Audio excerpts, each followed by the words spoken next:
Good morning, everyone.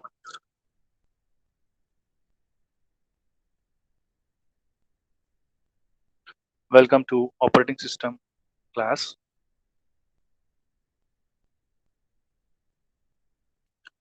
We will continue our module 3, that is memory management. This is a lecture number 2.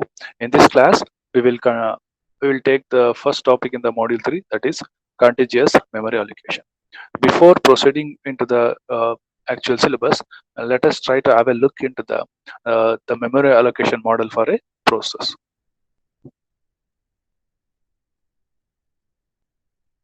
The memory allocation model will consist of different types of memory areas. One is stack and some free space, TCD data, and static data, as well as code data. Okay, these things we have seen in the earlier classes also. A memory area is nothing but a any area with a container where that memory container has been divided to a stack memory area, PCD data area, static data area, and code area. Okay, this is the actual memory allocation model for a process in operating system. The bottom part will be called as the high end of the allocated memory area, and the top part will be called as the low end of allocated memory. And whatever the lines, bar lines you are seeing, that is nothing but the free memory area. Okay, the free memory area will be depicted like this, like a bars in our class. And from high end of allocated memory area, we can see the direction of the growth, and from the static data, RPS data, we can see the direction of growth downward. Now, continuing to the topic, contiguous memory allocation is the classical memory allocation model in which each process is allocated a single contiguous area in memory. Contiguous means in a continuous manner. Okay, 1, 2, 3, 4, 5, 6, like this. The memory number, the address area or the memory area number will be in a contiguous manner. The practical issues in contiguous memory allocation are memory protection. We need to take care about the protecting the memory, and the relocation of the static and dynamic part. Okay, static and dynamic relocation of a program to be taken care in order to execute from the allocated memory area. When we are executing any programs, we need to take care about the static part and the dynamic part with carefully. And next thing is we need to avoid the memory fragmentation. So we need to follow some measures to avoid this memory fragmentation. In this class, contiguous memory allocation, we'll be mainly concentrating on the handling of memory fragmentation and swapping. Let us start with handling memory fragmentation. There are two facets for memory fragmentation. One is external fragmentation, and other one is the internal fragmentation. Okay.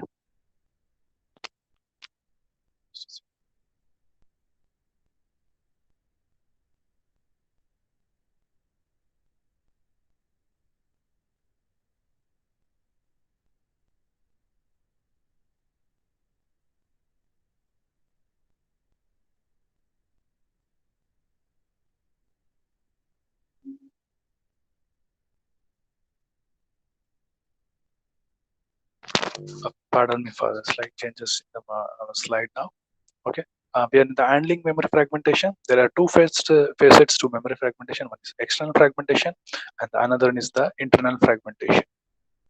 External fragmentation arises when the free memory areas, what we saw the bar lines in the first slide, when those memory areas existing in a system are very small. Okay, are very small when the allocated memory area for a process when compared to that. Okay, when the free memory space in the memory is very much small than the memory uh, for a process which is I, and it needs somewhat higher area for its allocation, then the external fragmentation takes place. There are two techniques to overcome this external fragmentation. One is memory compaction, and other is the reuse of the memory fragments. Okay, memory compaction and reuse of memory fragments, combining of the different free areas. Next, internal fragmentation. This arises when the memory allocated to a process is fully utilized by it. Okay, when a process gets its memory area allocation and that area is completely fully utilized, then internal fragmentation will increase. This arises if the kernel allocates a memory area of a standard size to a process, irrespective of its request. What does this mean? This means when a process which is requesting some specified memory area for it, like 20 MB space, but the kernel issues only a restricted space than the one which is required. Next, we'll look into the methods to overcome the external fragmentation, that is memory compaction and reuse of memory fragments. First one is memory compaction. The kernel performs a periodical memory compaction to eliminate external fragmentation. I repeat again, we are going the memory compaction method to avoid or to overcome the external memory fragmentation. Okay, by going with the memory compaction action, it produces a single unused area in the memory. Okay, and this unused area may be large enough to accommodate one process or more than one processes. By memory compaction, we can able to the memory compaction can be used, okay, even in the cases where individual free areas are small. Then let us look into the memory compaction with an illustration. Okay, we'll take a memory area where the memory area having a 4 processes A, B, C, and D. Okay, to understand memory compaction, we are taking a memory area where the memory area has been allocated to process A, process B, process C, process D, and some free area is there. You can see in the below part some free areas.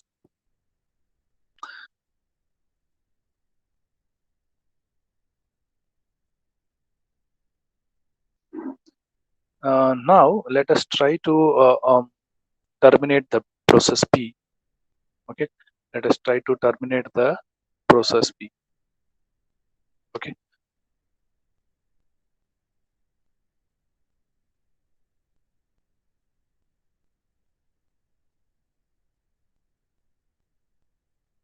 okay.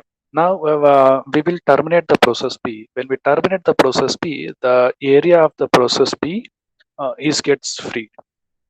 Okay, you can see in the figure B. In the figure A, there are 4 processes which are allocated, and in figure B, we are terminated process B, and that area has become free now. So now the memory is having 2 free areas, one in the top and on the bottom. Okay. Now there is enough space to accommodate another new process. So what we can do, we can go for compaction to create a single memory area, a single free memory area, and we can call that, we can give a new name to that area. So what we did, we combined these two, the area vacated by B and the earlier free area, and we made a compaction of it, and we gave a name called E, so that there is a new memory in area with increased size. Okay, you can see that the bottom area has been decreased, and it is added with the B area.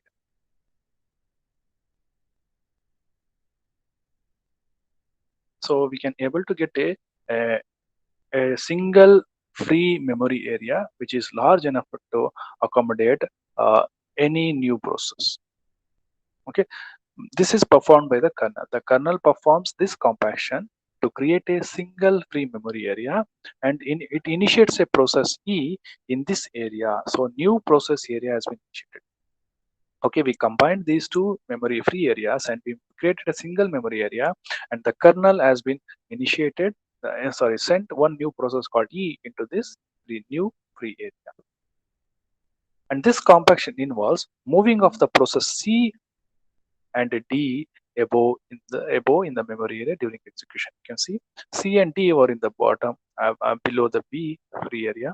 Now during compaction, what happens? That is during the execution, the process C and D has been moved up. Now the address changed to A C D. Earlier, first it was A B C D, and because of process B terminated, free area obtained, and from the memory compaction action, during execution, process C and D have been moved up. So the memory compaction involves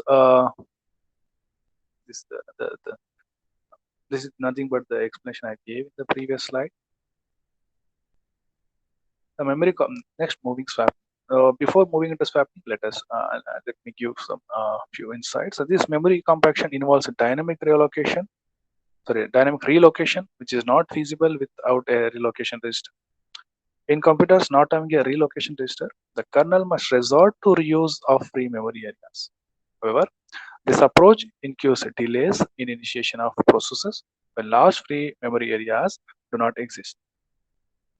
Okay, if we take an example, in the initiation of process E, uh, there could have been some delay in allocating the process. Okay, because the total free memory area in the system is exceeding the size of the. So let us move into the swapping. The next thing we are going to learn contiguous memory allocation. The basic mechanism of swapping and the rationale behind it is nothing but just exchanging the one area with the other. Okay, we'll look into this. The kernel swaps out a process that is not in the running state. We have come across different states in the previous module. Okay, so when any one of the process which is not or at present which is not in the running state, that process will be swapped out by the kernel. Swaps out a process by writing out its code space and data space to a swapping area on the disk. Okay, whenever any process which is present in the memory area and it is not in the running state, what does the kernel do? The kernel just takes that idle process and moves that process into the disk, and it frees the memory area. This we have seen in one of the classes early. Okay, and the swapped out process is brought back into memory. Okay, before it's due for the another burst of CPU time. Okay, hope you remember by this line where we have studied this. Okay, this we have studied in the process management, that is the second one. And a basic issue in swapping is whether a swapped in process should be loaded back in the same memory area that was existing in the memory before swapped out. It's asking is when we are swapping out a process to into a disk, and when we are swapping in that process again to the memory area, whether we want to place that process into the same memory location or memory address or into the different. Okay, if so, we are placing that swapped out process again in the memory, the swapping into the same memory area, then the swapping in depends on the swapping out of some other process that may have been allocated that memory in the meanwhile. What we saw in the memory compaction, process C and process D has been moved up, correct, from their address. So when we are swapping in the process from the disk again back into the memory area, then we need to make sure if there is any process which occupied that memory area which was allocated to earlier process which was swapped out, then we need to take care of that. It would be useful to be able to place the swapped in process elsewhere in the memory.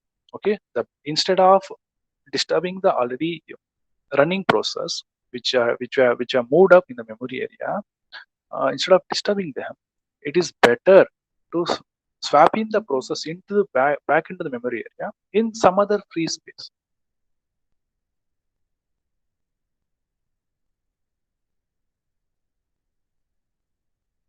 Okay, this will amount to a dynamic relocation of a process. Okay, when we are swapping in back the process again into the memory area, into any of the free memory area, this leads to a dynamic relocation.